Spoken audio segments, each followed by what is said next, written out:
जरा सोचिए, एक ऐसा जमाना जब स्टीम इंजन भी नहीं थे और उस जमाने में कोई अकेला इंसान 1,20,000 किलोमीटर का सफर तय कर ले। जी हाँ, एक शख्स ने ये कर दिखाया था और उनकी कहानी वाकई आज भी हैरान कर देती है। तो चलिए शुरू करते हैं। आज हम बात करने वाले हैं एक ऐसे इंसान की जो निकला तो था एक मजहबी सफर पर, लेकिन उसकी जानने की जो भूख थी, जो जिज्ञासा थी, वो उसे दुनिया के जाने पहचाने कोनों तक ही नहीं बल्कि उससे भी बहुत आगे ले गई। और ये है इब्न बतूता। सिर्फ एक नाम नहीं, एक स्कॉलर, एक जज, एक एक्सप्लोरर और यकीनन इतिहास के सबसे महान ट्रैवलर्स में से एक।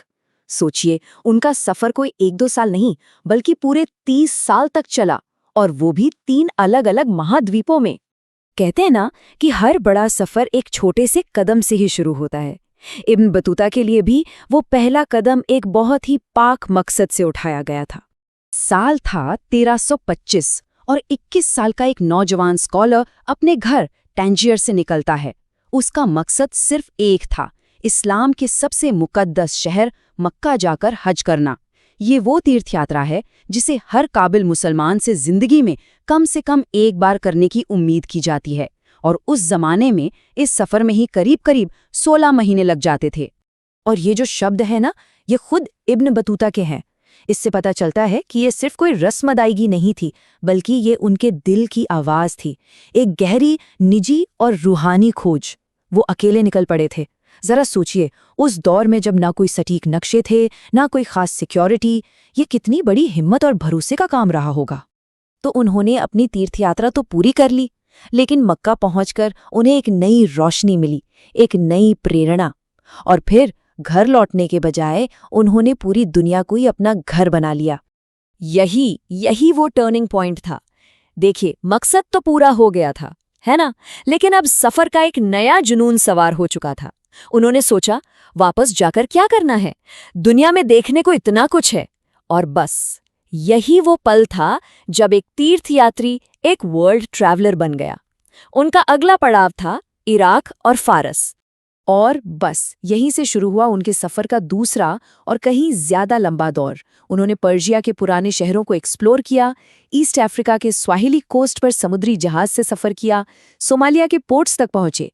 लेकिन हाँ, ये कोई आसान सफर बिल्कुल नहीं था। रास्ते में समुद्री डाकुओं से सामना हुआ, तूफानों में जहाज तबाह होने से बाल-बाल बचे। लेकिन उनकी जो जानने की इच्छा थी, वो उन्हें लगातार आगे बढ़ाती रही। वो जहां भी गए, वहां के कल्चर और रीति रिवाजों को बहुत गौर से देखा और समझा। अच्छा, अब आते हैं उनके सफर के सबसे ड्रामेटिक हिस्से पर। भारत में गुजारा उनका वक्त और चीन के लिए उनका बेहद खतरनाक मिशन। अनातोलिया और सेंट्रल एशिया से होते हुए वो आखिरकार पहुंचे हिंदुस्तान। यहाँ दिल्ली के ताकतवर सुल्तान मोहम्मद बिन तुगलक के दरबार में उनकी एंट्री हुई।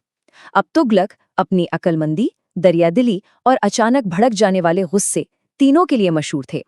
वो इब्न बतूता के ज्ञान से इतने इम्प्रेस हुए कि उन्हें दिल्ली का काजी मतलब चीफ जज बना दिया। लेकिन सुल्तान का मूड कब बदल जाए कोई नहीं कह सकता था। जल्द ही इब्न बतूता सुल्तान की नजरों से उतर गए और हालात इतने बिगड़े कि उन्हें अपनी जान बचाकर भागना पड़ा। खैर, बाद में सुल्तान ने उन्हें माफ करके चीन में अपना दूत बनाकर भेजा। पर किस्मत ने यहाँ भी खेल खेला। उनका जहाज एक भयानक तूफान में डूब गया, साथ में सारा खजाना भी। सोचिए, सब कुछ लुट चुका था, लेकिन इब्न बतूता का हौसला देखिए, वो टूटे नहीं। दिल्ली वापस जाने के बजाय वो किसी तरह मालदीव पहुंचे, और वहां भी उनके कानून के ज्ञान ने उनका साथ दिया, और वो एक बार फिर जज बन गए। पर रुकना तो उनकी फितरत में ही नहीं था। इसके बाद वो श्रीलंका गए, बंगाल गए, सुमात्रा गए और फिर आखिरकार चीन के विशाल साम्राज्य में दाखिल हुए और दुनिया के उस हिस्से के अजूबों को अपनी आंखों से देखा।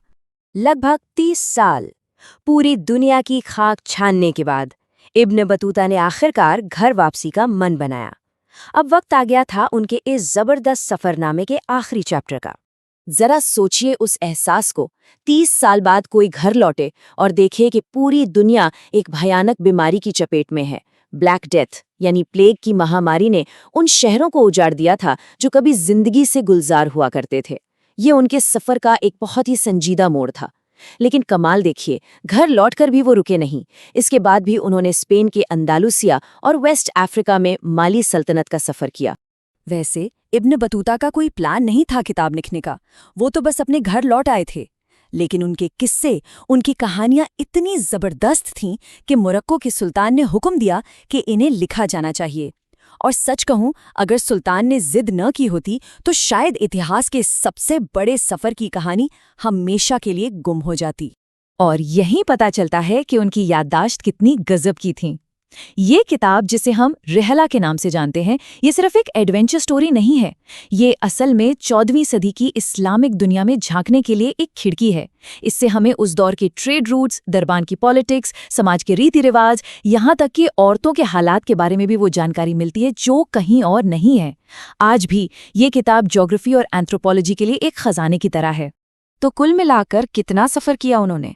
अंदाजा है कि करीब 75,000 मील, यानी लगभग 1,20,000 किलोमीटर। और ये याद रखिए, ये सब हुआ था स्टीम इंजन, ट्रेन या कारों के बनने से सदियों पहले।